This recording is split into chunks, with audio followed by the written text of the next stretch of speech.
Ahojte, Dukatka. Vítam vás na mojom YouTube kanáli. Budem tu sledovať a komentovať najmä politiku, tak sa môžete pridať. Bubáci vyčíňajú po celej západnej Európe. Vyčíňajú v Španielsku.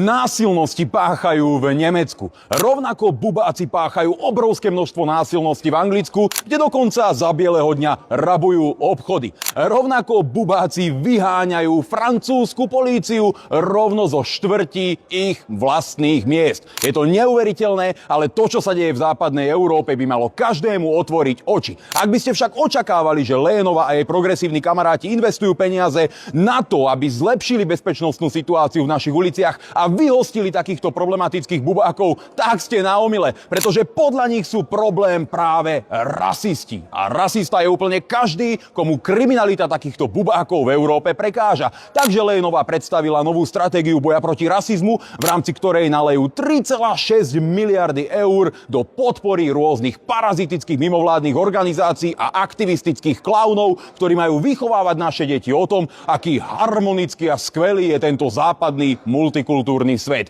Za nás je to obľudná kopa nezmyslov. Nezahlasujeme za takýto rozpočet, nikdy také nezmysly nepodporíme a budeme proti tomu bojovať nielen v Európskej únii, ale aj na Slovensku, kde takýmto parazitickým liberálnym mimovládkam nedáme ani len jeden jediný cent. Pretože práve kriminalita takýchto bubákov a teroristov v našich uliciach, to je reálny problém a nie vymyslený rasizmus. Ahojte, tu Katka a dnes to nebude pokojné video, lebo toto ma naozaj zdvihlo zo stoličky. Pozerám si video Milana Mazureka a hovorím si, to myslíme vážne? My sa ideme tváriť, že problém neexistuje, len aby sme náhodou nepomenovali veci pravým menom? Že to akože nepácha kriminalitu určitá skupinka ľudí? To sa máme bať povedať, že drvivá časť nelegálnych migrantov skrátka pácha trestné činy a nič prínosné pre Európu neurobila? To je problém? Tak v tom prípade sme rasisti všetci, ktorí nie sme slepí a hluchí. Prepáčte, ale ako žena, ako človek, ktorý chce žiť v bezpečí, sa pýtam úplne normálnu vec, odkedy je pomenovanie problému väčší problém než samotný problém. Lebo presne tak to teraz vyzerá. Namiesto toho, aby sa riešilo, kto pácha násilie, kto robí bordel v uliciach a prečo sa to deje, tak sa rieši slovíčkarčenie. Ako to nazvať, aby sa náhodou niekto neurazil? No prepáčte, a čo bezpečnosť normálnych ľudí? A presne toto Mazurek vystihol celé. Je to postavené na hlavu. My ideme chrániť kriminálnikov tým, že o nich nesmieme hovoriť? To je aká logika?